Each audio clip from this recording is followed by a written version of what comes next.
Bwana kama kawaida kiji mtego ndani ya nyumba bila kusahau tena bwana, nafurahi sana timu ya Simba kuingia fainali ya CAF Federation Sport. Ilikuwa ni kazi ngumu sana, maneno yalikuwa ni mengi, lakini hatimaye Simba kapita bwana. Hongera kwake Simba, hongera sana.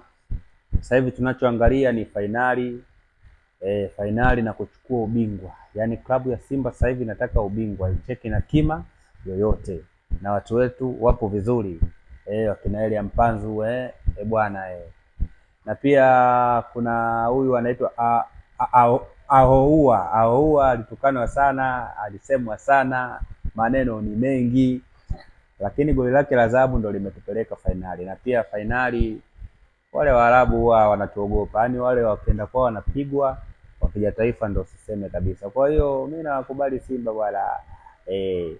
Yaani Fadru amefanya kitu kizuri sana, kuja tu na fainali juu. I say bwana Simba, hongera kwenu, hongera sana. Pia Yanga na nyie muige kwa wenzenu sasa, sio maneno mengi alafu vitendo bora, unaona bwana, ni hayo tu.